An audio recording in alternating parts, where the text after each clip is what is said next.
ನಮ್ಮ ಸೂರಿ ಸರ್, ನಮ್ಮ ಯೋಗರಾಜ್ ಸರ್ ಬಿಟ್ಟರೆ ನನಗೆ ಯಾರೂ ಇಲ್ಲ ಸರ್. ನಾವು ಯಾವುದೋ ದೊಡ್ಡ ಬ್ಯಾಕ್ಗ್ರೌಂಡಿಂದ ಆಗಲಿ, ನಾವು ಬಿದ್ದರೆ ಎಡವು ಬಿದ್ದರೆ ಯಾರು ಎತ್ಕೊಂಡು ನಮ್ಮನ್ನು ಕರ್ಕೊಂಡು ಹೋಗೋಕ್ಕಾಗಲಿ ಯಾರೂ ಇಲ್ಲ ಸರ್. ಒಂದು ಕಮರ್ಷಿಯಲ್ ಸಿನಿಮಾಗೆ ಏನಿರಬೇಕು ಅದೆಲ್ಲ ಇದೆ ಸರ್. ಬಟ್ ಒಳಗಡೆ ಇರೋ ಪ್ಲಾಟ್ ಮಾತ್ರ ಸ್ವಲ್ಪ ಟ್ರಿಕ್ಕಿ ಪ್ಲಾಟ್ ಇದೆ ಅಷ್ಟೇ, ಒಳಗಡೆ ಕತೆ ಒಳಗಡೆ. ಈಗ ನಾನು ಅವತ್ತು ಓಡೋಕ್ಕೆ ಶುರು ಮಾಡಿದೆ ಒಂದು 18 ವರ್ಷದಿಂದ. ಇವತ್ತು ಬಂದು ಎಂಡಲ್ಲಿ ನಿಂತಿದ್ದೀನಿ, ಹೆಂಗೋ ದಾಟ್ತೀನಿ ಆ ಗೋಲ್ನ. ಬಟ್ ಅದರಲ್ಲಿ ನಾನು ಮುಂದೆ ಓಡಿ ಬರ್ತಾಯಿದ್ದೀನೋ ಹಿಂದೆ ಓಡಿ ಬಂದು ದಾಟಿದ್ದೀನೋ ನನಗೆ ಗೊತ್ತಿಲ್ಲ ಸರ್. ಬಟ್ ನಾನು ಅಂದ್ಕೊಂಡು ಕನಸನ್ನು ಹೋಗಿ ರೀಚ್ ಆಗಿದ್ದೀನಿ ಸರ್. ಆ ನಟರಿಗೆ ಆ್ಯಕ್ಚುಲಿ ಡೈರೆಕ್ಟ್ರನ್ನ ಅರ್ಥ ಮಾಡ್ಕೋಬೇಕು ಸರ್. ಅವ್ರ ತಲೆಯಲ್ಲಿ ಏನಿದೆ ಅಂತ ಗೊತ್ತಾಗಬೇಕಿಲ್ಲ, ಪರ್ಫಾರ್ಮೇ ಮಾಡೋಕ್ಕಾಗಲ್ಲ ಸರ್. ಈಗ ನನ್ನ ಲುಕ್ ಆ್ಯಂಡ್ ಫೀಲ್ಗೆ ಸರ್, ನಾನು ತುಂಬ ದೊಡ್ಡ ಆ್ಯಕ್ಷನ್ ಹೀರೋ ಅಂದರೆ ಯಾರೂ ನಂಬಲ್ಲ ಸರ್. ಇರೋ ಫ್ಯಾಕ್ಟ್ರು ಒಪ್ಕೋಬೇಕು. ನನಗಿರೋದ್ರಲ್ಲಿ ಬೆನಿಫಿಟ್ಸಲ್ಲಿ ನಾನು ಯಾವ ಥರ ಮಾಡೋಕ್ಬೋದು ಸಿನಿಮಾ ಅನ್ನೋ ಐಡಿಯಾದಲ್ಲೇ ನಾನು ಸಿನಿಮಾ ಮಾಡಿರ್ತೀನಿ.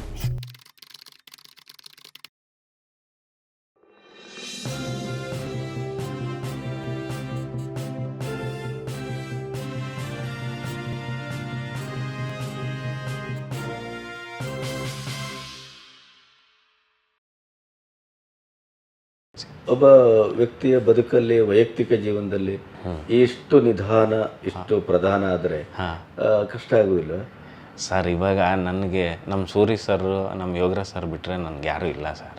ನಾವು ಯಾವುದೋ ದೊಡ್ಡ ಬ್ಯಾಕ್ಗ್ರೌಂಡಿಂದ ಆಗಲಿ, ನಾವು ಬಿದ್ದರೆ ಎಡವು ಬಿದ್ದರೆ ಯಾರೋ ಎತ್ಕೊಂಡು ನಮ್ಮನ್ನು ಕರ್ಕೊಂಡು ಹೋಗೋಕ್ಕಾಗಲಿ ಯಾರೂ ಇಲ್ಲ ಸರ್. ನನ್ನನ್ನು ಕರ್ಕೊಂಡು ಹೋಗ್ಬೇಕಾಗಿರೋದು ನಾನು ಮಾಡೋ ಸಿನಿಮಾ, ನನ್ನ ಕತೆ ಅಷ್ಟೇ ಸರ್. ಅದರಿಂದ ಅದಕ್ಕೋಸ್ಕರನೇ ನಿಧಾನಗತಿಯಲ್ಲಿ ಎಷ್ಟಾಗುತ್ತಷ್ಟು ನನಗೆ ಗೊತ್ತಿರೋ ಹಂಗೆ ಹೊಸ ಕತೆ ಹುಡುಕಿ ಮಾಡೋಣ ಅನ್ನೋ ಐಡಿಯಾದಲ್ಲಿ ಇದನ್ನು ಬಿಟ್ಟರೆ ಇನ್ನೇನು ಇಲ್ಲ ಸರ್. ಕಾಲಾಪತ್ತರ್ ಒಂದು ಕಂಟೆಂಟ್ ಓರಿಯೆಂಟೆಡ್ ಸಿನಿಮಾ ಅಂತ ಅನಿಸ್ತದೆ. ಹೌದು. ನಿಮ್ಮ ಟ್ರೈಲರ್ ನೋಡಿದಾಗ ಅಲ್ಲಿ ಬೇರೆ ಬೇರೆಯ ಒಂದಿಷ್ಟು ಶೇಡ್ಗಳು ಸಿನಿಮಾದ ಬಗ್ಗೆ ನಮಗೊಂದು ಕುತೂಹಲವನ್ನು ಅಥವಾ ಆಸಕ್ತಿಯನ್ನು ಕೆರಳಿಸ್ತವೆ. ಕಾಲಾಪತ್ತರ್ ಮೂಲಕ ಏನನ್ನು ಹೇಳಲಿಕ್ಕೆ ಹೊರಟಿದ್ದೀರಿ, ಹೇಗೆ ಹೇಳಲಿಕ್ಕೆ ಹೊರಟಿದ್ದೀರಿ?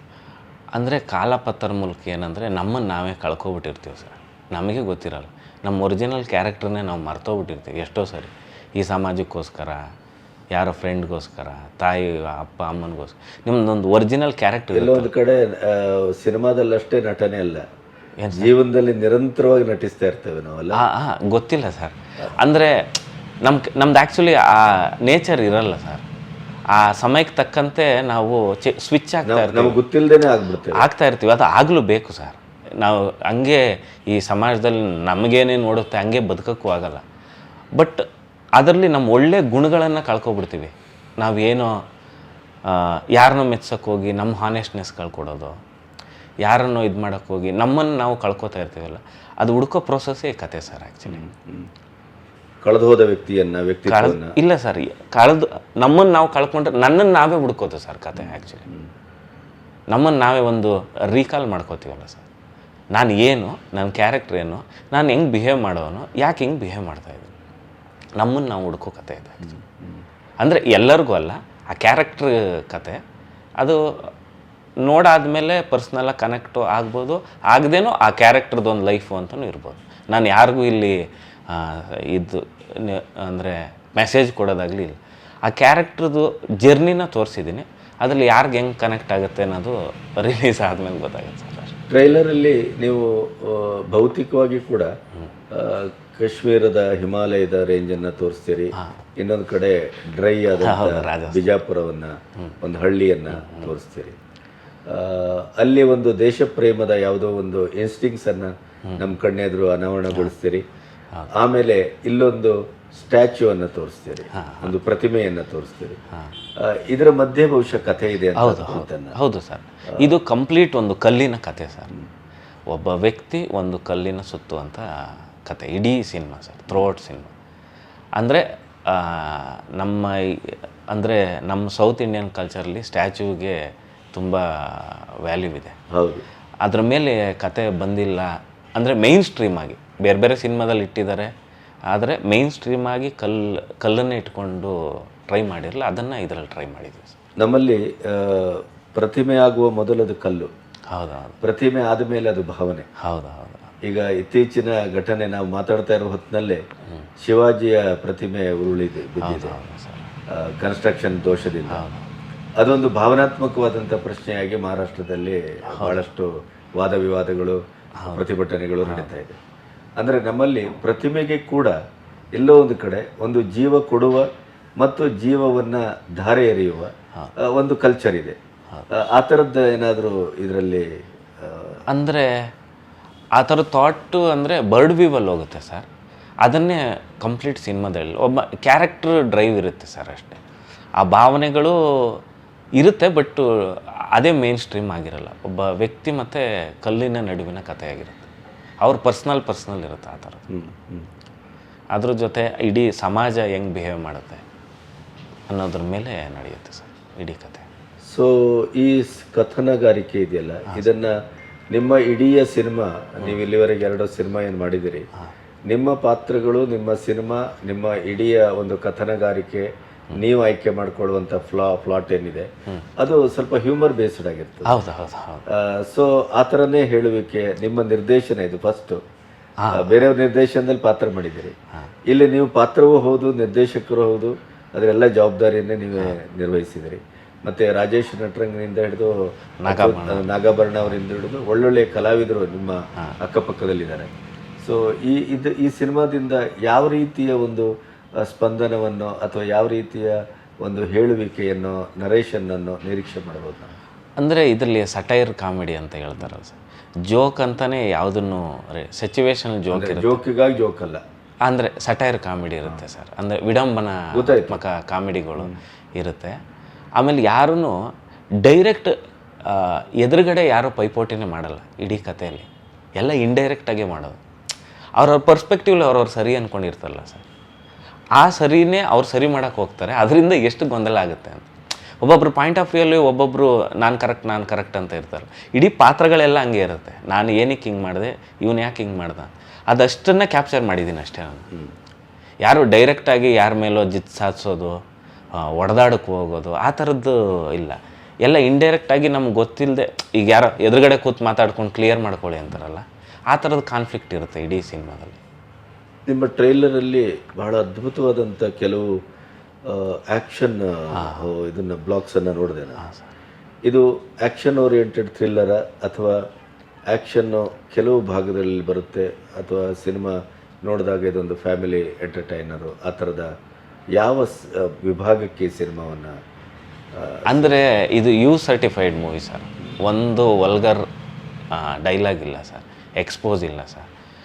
ಅಂದರೆ ಸಿನಿಮಾದಲ್ಲಿ ಒಂದು 3 ಫೈಟ್ ಇದೆ, ಆದರೆ ಆ್ಯಕ್ಷನ್ ಸಿನಿಮಾ ಅಲ್ಲ, ಡ್ರಾಮಾ ಇದೆ, ಹಂಗಂತ ಕಂಪ್ಲೀಟ್ ಎಲ್ಲವೂ ಮಿಕ್ಸ್ ಆಗಿದೆ ಸರ್. ಎಮೋಷನ್ ಇದೆ, ಎಲ್ಲ ಒಂದು ಕಮರ್ಷಿಯಲ್ ಸಿನಿಮಾಗೆ ಏನಿರಬೇಕು ಅದೆಲ್ಲ ಇದೆ ಸರ್. ಬಟ್ ಒಳಗಡೆ ಇರೋ ಪ್ಲಾಟ್ ಮಾತ್ರ ಸ್ವಲ್ಪ ಟ್ರಿಕ್ಕಿ ಪ್ಲಾಟ್ ಇದೆ ಅಷ್ಟೇ, ಒಳಗಡೆ ಕತೆ ಒಳಗಡೆ. ಅಂದರೆ ಈ ಕಥೆಯ ಆಯ್ಕೆ ಕನ್ನಡಕ್ಕೆ ಒಂದು ಸ್ವಲ್ಪ ಹೊಸ ಲೇಯರ್ ಅಂತ ಅನ್ನಿಸ್ತದೆ. ಅದು ನನಗೆ ಆಯ್ಕೆ ಮಾಡಿದಾಗ ಅನ್ನಿಸ್ತು. ನೋಡಿದ ಮೇಲೆ ಪ್ರೇಕ್ಷಕರು ಹೇಳಿದ್ರೆ ನನಗೆ ನಾನು ಅಂದ್ಕೊಂಡಿದ್ದು ಅದರದ್ದೊಂದು ರಿಸಲ್ಟ್ಗೋಸ್ಕರ ಆ್ಯಕ್ಚುಲಿ ವೆಯ್ಟಿಂಗ್ ಸರ್. ಈ ಸ್ಟೋರಿನ ಹೆಂಗೆ ರಿಸೀವ್ ಮಾಡ್ತಾರೆ ಅನ್ನೋದು. ನಂಗೆ ತುಂಬ ಜನ ನೋಡಿದವರು ಅದೇ ಹೇಳಿದ್ರು, ತುಂಬ ಚೆನ್ನಾಗಿದೆ ನಮ್ಮ ಒಂದಷ್ಟು ಗೊತ್ತಿರೋರಿಗೆಲ್ಲರಿಗೂ ತುಂಬ ಚೆನ್ನಾಗಿದೆ ಸಿನಿಮಾ. ಬಟ್ಟು ಹೆಂಗೆ ರಿಸೀವ್ ಮಾಡಿ ಕನೆಕ್ಟ್ ಅಂತೂ ಆಗ್ತಾರೆ 100%. ಇದನ್ನು ಯಾವ ಥರ ರಿವ್ಯೂ ಹೇಳ್ತಾರೆ ಅನ್ನೋದೇ ಒಂದು ಪ್ರಶ್ನೆ ಅನ್ನೋ ಇದರಲ್ಲಿ ಇದ್ದಾರೆ ಸರ್. ವಿಕ್ಕಿಯ ಪ್ರಥಮ ನಿರ್ದೇಶನ, ಆ ನಿರ್ದೇಶಕನಾದ ಒಬ್ಬ ಅವನ ನಟನನ್ನು ಬಿಟ್ಟು ಒಬ್ಬ ನಿರ್ದೇಶಕನಾಗಿ ವಿಕ್ಕಿಯನ್ನು ನಾವು ನೋಡೋದಿದ್ರೆ ಆ ಎಕ್ಸ್ಪೀರಿಯನ್ಸ್ ಹೇಗಿತ್ತು ಸರ್? ನಾವು ನಿರ್ದೇಶಕ ಆಗಬೇಕು ಅಂತ ಬಂದಿತ್ತು ಸರ್. 15 ವರ್ಷ ಹಿಂದೆ ಒಂದು 3 ವರ್ಷದ ಕನಸು ಎಲ್ಲ ಸೇರಿ ಒಂದು 18 ವರ್ಷ ಆಗಿಬಿಟ್ಟಿದೆ ಸರ್. ನಾನು ಕನಸು ಕಂಡು ನಿರ್ದೇಶಕ ಆಗಬೇಕು. ನಾನು ಇವತ್ತು ಬಂದು ರಿಲೀಸಿಗೆ ರೆಡಿಯಾಗಿ ಕೂತ್ಕೊಂಡು ಮಾತಾಡ್ತಾ ಇದ್ದೀನಿ ಸರ್. ಈಗ ನಾನು ಅವತ್ತು ಓಡೋಕ್ಕೆ ಶುರು ಮಾಡಿದೆ ಒಂದು 18 ವರ್ಷದಿಂದ. ಇವತ್ತು ಬಂದು ಎಂಡಲ್ಲಿ ನಿಂತಿದ್ದೀನಿ, ಹೆಂಗೋ ದಾಟ್ತೀನಿ ಆ ಗೋಲ್ನ. ಬಟ್ ಅದರಲ್ಲಿ ನಾನು ಮುಂದೆ ಓಡಿ ಬರ್ತಾಯಿದ್ದೀನೋ ಹಿಂದೆ ಓಡಿ ಬಂದು ದಾಟಿದ್ದೀನೋ ನನಗೆ ಗೊತ್ತಿಲ್ಲ ಸರ್. ಬಟ್ ನಾನು ಅಂದ್ಕೊಂಡು ಕನಸನ್ನು ಹೋಗಿ ರೀಚ್ ಆಗಿದ್ದೀನಿ ಸರ್. ಅದು ಎಷ್ಟು ಸ್ಪೀಡಾಗಿ ರೀಚ್ ಆಗಿದ್ದೀನೋ, ಅಲ್ಲ ಆ ರೇಸಲ್ಲಿ ಓಡೋರ ಮಧ್ಯೆ ನಾನು ಲಾಸ್ಟಲ್ಲಿ ಬಂದಿದ್ದೀನೋ, ಫಸ್ಟಲ್ಲಿ ಬಂದಿದ್ದೀನೋ, ಮಿಡ್ಲಲ್ಲಿ ಬಂದಿದ್ದೀನೋ ನನಗೆ ಗೊತ್ತಿಲ್ಲ ಸರ್. ಅದು ನಾನು ಹೆಂಗೆ ರೀಚ್ ಆದೆ ಅನ್ನೋದನ್ನು ಆಡಿಯನ್ಸ್ ಮಾತ್ರ ಹೇಳ್ಬೇಕು ಸರ್. ಬಟ್ಟು ನಾನು ಅಂದ್ಕೊಂಡಿದ್ದನ್ನು ಅಟ್ಲೀಸ್ಟ್ ಹೋಗಿ ಆ ಗೋಲ್ನ ಹೆಂಗೆ ಟಚ್ ಮಾಡಿದೆ ಅನ್ನೋ ಹ್ಯಾಪಿನೆಸ್ ಇದೆ ಸರ್. ಹಾಗೆ ಸಿನಿಮಾ ರಿಸಲ್ಟ್ ಏನಾಗುತ್ತೆ ಅನ್ನೋ ಭಯನೂ ಇದೆ. ಯಾಕಂದರೆ ತುಂಬ ಜನ ನಾನು ನೋಡಿದ್ದೀನಿ ಸರ್, ಸಿನಿಮಾ ಡೈರೆಕ್ಟರ್ ಆಗಬೇಕು ಅಂತ ಬರ್ತಾರೆ, 1-2 ಇಯರ್ಸ್ ವರ್ಕ್ ಮಾಡ್ತಾರೆ, ಫ್ಯಾಮಿಲಿ ಪ್ರೆಷರು ಇಲ್ಲ ಪರ್ಸ್ನಲ್ ಪ್ರಾಬ್ಲಮ್ಮು ಇಲ್ಲ ವೆಯ್ಟ್ ಮಾಡೋ ಅಷ್ಟು ಅವ್ರ ಮನಸ್ಥಿತಿ ಇರಲ್ಲ, ಅವ್ರು ಬಿಟ್ಟೋಗ್ಬಿಡ್ತಾರೆ. ಆಗೊಂದು 3 ವರ್ಷ ವೇಸ್ಟ್ ಆಗುತ್ತೆ ಸರ್. ಆ ವೇಸ್ಟ್ ಆಗಬಾರ್ದು. ನಾವು ಈ ಗೋಲ್ ಅಂತ ಇಟ್ಕೊಂಡ್ರೆ ಅದಕ್ಕೆ 100% ಎಫರ್ಟ್ ಹಾಕ್ಬೇಕು, ಇಲ್ಲ ಬರೋಕ್ಕೆ ಹೋಗ್ಬಾರ್ದು ಸರ್.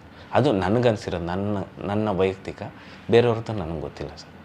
ಈಗ ಸಾಮಾನ್ಯವಾಗಿ ಯಾವುದೇ ಒಬ್ಬ ನಿರ್ದೇಶಕ ಆಗಬೇಕು ಅನ್ನೋ ಕನಸಿನ ಹಿಂದೆ ಅವನದೇ ಆದಂಥ ಒಂದು ಚಿತ್ರಗಳಿರ್ತವೆ. ನಾನು ಮಾಡಿದರೆ ಈ ರೀತಿ ಸಿನಿಮಾ ಮಾಡಬೇಕು, ನನ್ನ ಸಿನಿಮಾ ಹೀಗಿರಬೇಕು, ಅದು ನನ್ನ ಒಂದು ರೀತಿಯ ಸಿಗ್ನೇಚರ್ ಅದು, ಅಥವಾ ನನ್ನ ಒಂದು ಟ್ರಂಪ್ ಕಾರ್ಡ್ ಅದು, ಅಥವಾ ನನ್ನ ಒಂದು ವಿಸಿಟಿಂಗ್ ಕಾರ್ಡು ಅನ್ನುವ ರೀತಿಯಲ್ಲಿ ಇರುತ್ತೆ. ನಿಮ್ಮ ಮನಸ್ಸಲ್ಲಿ ಆ ಥರದ್ದು ಏನಾದ್ರು ಇತ್ತ? ಆ ರೀತಿಯ ಒಂದು ಅಂದುಕೊಂಡ ಚಿತ್ರವನ್ನು ನಾವು ನಿರೀಕ್ಷೆ ಮಾಡ್ಬೋದಾ ಕಾಲಪತ್ರ? ಅಂದರೆ ನನಗೆ ಅನಿಸಿದ್ದೇನೆಂದರೆ ಸರ್, ನಮ್ಮ ಊರ ಕಡೆ ಎಲ್ಲ ಬೆಟ್ಟಗಳು ಜಾಸ್ತಿ, ಅಲ್ಲಿ ಯಾವಾಗಲೂ ಸನ್ ಹಿಂಗೆ ಬೆಟ್ಟದ ಹಿಂಗೆ ಮೂಡೋದನ್ನು ನಾವು ದಿನ ನೋಡ್ತಾ ಇದ್ವಿ. ಅದೆಲ್ಲ ನಮ್ಮ ಚಿಕ್ಕ ವಯಸ್ಸಿಂದ ನೋಡಿ, ನೀವು ನಾನು ಟ್ರೈಲರ್ ನೋಡಿದ್ರೆ ಬರೀ ಫ್ಲೇರ್ ಸನ್ದು ತುಂಬ ಇನ್ಫ್ಲೂಯೆನ್ಸ್ ಇದೆ. ನನಗೆ ಅಲ್ಲಿಂದ ಇನ್ಫ್ಲೂಯೆನ್ಸ್ ಆಗ್ತಾ ಬಂದಮೇಲೆ ಸೂರಿ ಸರ್ ಅವ್ರ ಗರ್ಡಿಗೆ ಬಂದಮೇಲೆ ಅವ್ರದ್ದು ಪೇಂಟಿಂಗ್ಗಳು ತುಂಬ ಇನ್ಸ್ಪೈರ್ ಆಗೋಕ್ಕೆ ಶುರುವಾಯಿತು. ಅವ್ರ ಫ್ರೇಮಿಂಗು, ಅವ್ರದ್ದೊಂದು ಶಾರ್ಟ್ ಬ್ಲಾಕ್ ಇಟ್ಟರು ಅದೊಂದು ಪೇಂಟ್ ಥರ ಕಾಣೋದು, ಅವ್ರು ಮಾಡಿದ ಚಿತ್ರಕಲೆ, ಮತ್ತು ಅವರು ಒಂದಷ್ಟು ಜನ ಫಾಲೋ ಮಾಡ್ತಾಯಿದ್ರು ಅವ್ರ ಗುರುಗಳ ಥರ. ಅವ್ರದ್ದೆಲ್ಲ ಪೇಂಟಿಂಗ್ ನಮ್ಮ ಆಫೀಸಲ್ಲಿ ಇರೋದು ಯಾವಾಗ ಅದು ನೋಡಿದ್ರೆ ಅದರಲ್ಲೊಂದು ಸ್ಟ್ರೋಕ್ ಇರೋದು ಸರ್, ಆರ್ಟಿಸ್ಟಿಕ್ ಸ್ಟ್ರೋಕು. ಅದನ್ನು ನೋಡಿ ನೋಡಿ ಅನ್ಕಾನ್ಷಿಯಸ್ ಆಗಿ ನಾವು ಮಾಡಿದ್ರೂ ಏನೇ ಆದ್ರೂ ಸಿನಿಮಾದಲ್ಲಿ ಕಮರ್ಷಿಯಲ್ ಆಗಿ ಎಲ್ಲವೂ ಇರಬೇಕು, ಬಟ್ ಫ್ರೇಮಿಂಗ್ ಮಾತ್ರ ಆರ್ಟಿಸ್ಟಿಕ್ ಆಗಿ ಒಂದು ಫೀಲ್ ಗುಡ್ ಥರ ಇರಬೇಕು ಅನ್ನೋದೊಂದು ಆಸೆ ಇತ್ತು. ಅದನ್ನು ತಕ್ಕ ಮಟ್ಟಕ್ಕೆ ಇದರಲ್ಲಿ ಟ್ರೈ ಮಾಡಿದ್ದೀನಿ. ಯಾರು? ಸಂದೀಪ್ ಅಂತ ಹೊಸ ಕ್ಯಾಮ್ರಾಮನ್ ಅವರು ಡೆಬ್ಯೂ ಕ್ಯಾಮ್ರಾಮನ್ನು, ನಾನು ಟ್ರೈಲರಲ್ಲಿ ಅವನ ಶಕ್ತಿ ಗೊತ್ತಾಗುತ್ತೆ. ಹೌದು. ಅದನ್ನೆಲ್ಲ ಟ್ರೈಲರ್ ನೀವು ಓಪನಿಂಗ್ ಏನಿದೆ ಸರ್, ಅದೆಲ್ಲ ಗೋಲ್ಡನ್ ಅವರಲ್ಲಿ ತೆಗ್ದಿದ್ದು. ರಾಜಸ್ಥಾನಲ್ಲಿ ಬೆಳಗ್ಗೆ 7:15-7:30 ತೆಗ್ದಿದ್ದು ಶಾರ್ಟು. ಅವಾಗೆಲ್ಲ ಸನ್ ತುಂಬ ಬ್ರೈಟಾಗಿ ತುಂಬ ಚೆನ್ನಾಗಿ ಸಿಗುತ್ತೆ. ನಾವೊಂದು 4:15-5 ಗಂಟೆಗೆ ಎದ್ಬಿಟ್ಟು ಒಂದು 30-35 ಕಿಲೋಮೀಟ್ರ್ ಟ್ರಾವೆಲ್ ಮಾಡಿ ಅಲ್ಲಿ ಹೋಗಿ ಅವ್ರನ್ನೆಲ್ಲ ಪ್ರಿಪೇರ್ ಮಾಡಿ ಅಲ್ಲಿ ತೆಗ್ದಿದ್ದು. ಅಂದರೆ right time right short sir. ನಮ್ಗೆ ನೇಚರು ಹೆಲ್ಪ್ ಮಾಡಬೇಕು, ಅದು ಕರೆಕ್ಟಾಗಿ ಹೆಲ್ಪ್ ಆಗಿದೆ ಸರ್. ಒಬ್ಬ ನಿರ್ದೇಶಕನಿಗೂ ನಟನಿಗೂ ಇರುವ ವ್ಯತ್ಯಾಸ ಏನು? ಅಂದರೆ ನಿರ್ದೇಶಕರಿಗೆ ಸರ್, ಆ ನಟರಿಗೆ ಆ್ಯಕ್ಚುಲಿ ಡೈರೆಕ್ಟ್ರನ್ನ ಅರ್ಥ ಮಾಡ್ಕೋಬೇಕು ಸರ್. ಅವ್ರ ತಲೆಯಲ್ಲಿ ಏನಿದೆ ಅಂತ ಗೊತ್ತಾಗಬೇಕಿಲ್ಲ, ಪರ್ಫಾರ್ಮೇ ಮಾಡೋಕ್ಕಾಗಲ್ಲ ಸರ್. ಇಲ್ಲಾಂದರೆ ಅವ್ರ ಜೊತೆ 1 ಮಂತ್ ಆದರೂ ಜರ್ನಿ ಮಾಡಬೇಕು. ನಿಮ್ಗೆ ಯಾವ ಸ್ಟೈಲಲ್ಲಿ ನೀವು ಕನ್ವೆ ಮಾಡೋಕ್ಕೆ ಹೇಳ್ತಾ ಇದ್ದೀರಾ ಅಂತ. ಯಾಕಂದರೆ ನಮ್ಮಂಥ ಹೊಸಬರಿಗೆ ಸರ್, ನಾವು ಬೇಸಿಕಲಿ ಅದು ಮಾಡಬೇಕು ಅಂತ ಬಂದಿರಲ್ಲ ನಟನೆ ಅಂತ. ಇವಾಗ ಕಲಿತಾ ಇರೋ ಪ್ರೋಸೆಸ್ಸಲ್ಲಿ ಸರ್, ಆ ಡೈರೆಕ್ಟ್ರ್ ಜೊತೆ ಇರಬೇಕು ನಾವು. ಅವ್ರು ಏನು ಎಕ್ಸ್ಪೆಕ್ಟ್ ಮಾಡ್ತಾ ಇದ್ದಾರೆ ನಮ್ಮಿಂದ ಅಂತ, ಅವ್ರು ಹೇಳಿದ್ದನ್ನು ತಗೊಂಡು ನಮ್ಮ ಸ್ಟೈಲಲ್ಲಿ ಮಾಡಬೇಕಾದ್ರೆ ಅದು ಬೇರೆ ಥರ ಸರ್. ಈಗ ಯಾರಾದರೂ ಹೇಳ್ತಾರೆ, ನಿಮ್ಗೊಂದು ಚಾಯ್ಸ್ ಇರುತ್ತೆ ಸರ್, ಈ ಥರ ಒಂದು ನಟನೆ ಬೇಕು ಅಂತ. ಬಟ್ ಆಲ್ರೆಡಿ ನಾನು ಎಸ್ಟಾಬ್ಲಿಷ್ ಆಗಿ ನನ್ನ ಸ್ಟೈಲ್ ಆಫ್ ಆ್ಯಕ್ಟಿಂಗ್ ಇದ್ದರೆ, ನೀವು ಹೇಳಿದ್ದನ್ನು ತಗೊಂಡು ನನ್ನ ಸ್ಟೈಲ್ಗೆ ಅಡಾಪ್ಟ್ ಮಾಡ್ಕೊಳ್ಳೋರು ಇದ್ದಾರೆ. ಒಂದಷ್ಟು ಜನ ಅವ್ರಿಗೇನು ಒಂದು ಕನಸು ಕಂಡಿರ್ತಾರಲ್ಲ, ಹಂಗೆ ಪರ್ಫಾರ್ಮ್ ಮಾಡಬೇಕು, ಹಿಂಗೆ ಐಬಾಲ್ ನಿಲ್ಲಬೇಕು, ಈ ಡೈಲಾಗ್ ಆದಮೇಲೆ ಕಣ್ಣೀರು ಬರಬೇಕು, ಆ ಥರ ಪರ್ಟಿಕ್ಯುಲರ್ ಇರ್ತಾರಲ್ಲ ಸರ್.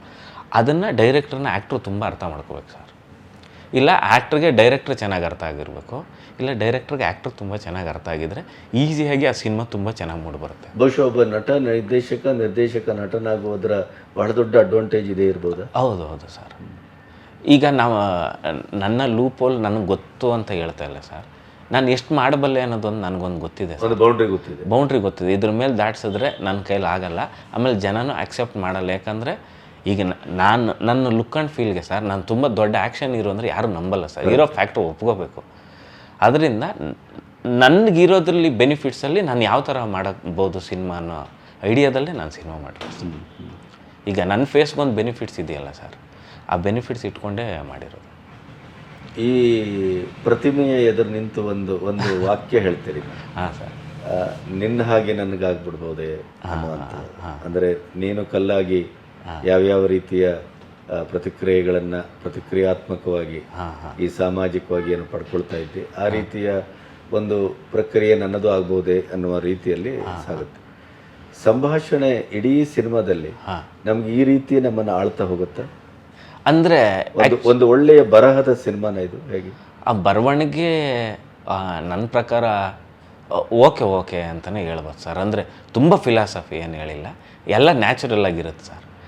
ತುಂಬ ಪದಗಳನ್ನು ಹೇಳಿ ಏನೋ ತುಂಬ ನ್ಯಾಚುರಲ್. ಒಬ್ಬ ಹಳ್ಳೀಲಿ ಹೆಂಗೆ ಮಾತಾಡ್ತಾರೆ, ಒಬ್ಬ ಸಿಟಿಯಿಂದ ಹಳ್ಳಿಗೆ ಬಂದವನು ಹೆಂಗೆ ಮಾತಾಡ್ತಾನೆ, ಹಂಗೆ ಇರುತ್ತೆ. ಬಟ್ ಅವನು ತುಂಬ ಜನರಲ್ ಕನ್ನಡದಲ್ಲೇ ಮಾತಾಡ್ತಾನೆ. ಅದು ಇಂಪ್ಯಾಕ್ಟ್ಫುಲ್ ವಿಷಯ ಆಗಿರುತ್ತೆ ಅಷ್ಟೆ. ತುಂಬ ಸಾಹಿತ್ಯಿಕವಾಗಿ ಏನೂ ಹೇಳಲ್ಲ ಸರ್. ಅಂದರೆ ಪುಟ್ ವಿಷಯನೇ ಅದು. ತುಂಬ ಅಂದರೆ ಎಲ್ಲರಿಗೂ ಅರ್ಥ ಆಗಲಿ ಅಂತ ಕಾಂಪ್ಲಿಕೇಟೆಡ್ ಮಾಡಿದೆ, ಜನರಲ್ಲಾಗಿ ಇಟ್ಟಿದ್ದು ಸರ್.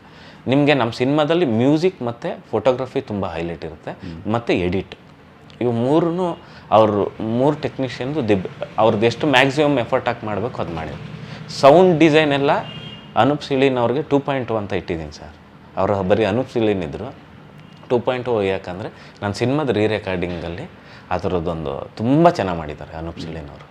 ಅಂದರೆ ಒಂದು 20 ಜನ ಆರ್ಟಿಸ್ಟ್ ಇಟ್ಕೊಂಡು ಅವ್ರ ಕೈಯಲ್ಲಿ ಬರೀ ಮೌತಲ್ಲೇ ಒಂದಷ್ಟು ಸೌಂಡ್ಗಳನ್ನು ಮಾಡಿಸಿ ಅದನ್ನು ರೆಕಾರ್ಡ್ ಮಾಡಿ ಅದನ್ನು ಮಿಕ್ಸ್ ಮಾಡಿ ಅದ್ರ ಜೊತೆ ಒಂದಷ್ಟು ಅವ್ರದ್ದು ಲೈವ್ ಇನ್ಸ್ಟ್ರೂಮೆಂಟ್ ಯೂಸ್ ಮಾಡಿ ಅದೆಲ್ಲ ಒಂದಷ್ಟು ಪೀಕ್ ಪಾಯಿಂಟಲ್ಲಂತೂ ತುಂಬ ಅಂದರೆ ವೆಸ್ಟರ್ನ್ ಸ್ಟೈಲಲ್ಲಿ ಟ್ರೈ ಮಾಡಿದೆ. ಹಿಂದೂಸ್ತಾನಿ ವೆಸ್ಟರ್ನ್ ಮಿಕ್ಸ್ ಆದರೆ ಒಂದು ಬ್ಯಾಕ್ಗ್ರೌಂಡ್ ಸ್ಕೋರ್ ಹೆಂಗಿರುತ್ತೆ ಆ ಥರದ್ದೊಂದು ತುಂಬ ಟ್ರೈ ಮಾಡಿದೆ.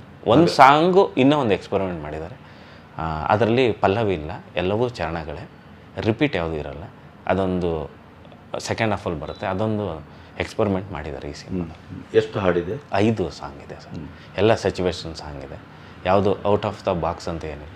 ಪ್ರತಿ ಸಾಂಗಲ್ಲೂ ಒಂದು ಕತೆ ಇರುತ್ತೆ, ಆ ಸಾಂಗ್ ಜೊತೆಗೆ ಆ ಕತೆನ ಮುಂದೆ ಕರ್ಕೊಂಡು ಹೋಗುತ್ತೆ. ಅಂದರೆ ಇದ್ರ ಒಂದು ರೀತಿಯ ಮ್ಯೂಸಿಕಲ್ ಸಿನಿಮಾ ಕೂಡ ಇದು. ಹೌದೌದು ಸರ್. ಆದರೆ ಇದರಲ್ಲಿರೋ ವಿಷಯನ ಕನ್ವೆ ಮಾಡಬೇಕಂದ್ರೆ ಅದಕ್ಕೆ ಸ್ವಲ್ಪ ರಿಸರ್ಚ್ ಮಾಡಿದ್ವು, ಹೆಂಗೆ ಸೌಂಡ್ ಹೆಂಗೆ ಕ್ರಿಯೇಟ್ ಮಾಡೋಣ. ತುಂಬ ಬ್ಯಾಂಗ್ ಮಾಡಿದ್ರೆ ಸರ್ ಕಮರ್ಷಿಯಲ್ ಆಗುತ್ತೆ, ತುಂಬ ಡೀಪಾಗಿ ಮಾಡಿದ್ರೆ ಆರ್ಆರ್ ಸಿನಿಮಾ ಆಗಿಬಿಡುತ್ತೆ. ಇದು ಯಾವುದಕ್ಕೂ ಇದು ಮಾಡಿದೆ, ಇದಕ್ಕೊಂದು ಸಪ್ರೇಟ್ ಫಾರ್ಮೇಟ್ ಮಾಡಬೇಕಂತ ಅನೂಪ್ ಸರ್ ಜೊತೆ ಕೂತ್ಕೊಂಡು ಮಾತಾಡಿ ಅವರೊಂದು ಐಡಿಯಾಗಳು ಮಾಡಿ ಎಲ್ಲರೂ ರೆಫರೆನ್ಸ್ ಒಂದಷ್ಟು ಇದು ಮಾಡಿ ಆಮೇಲೆ ಮಾಡಿದ್ದಾರೆ.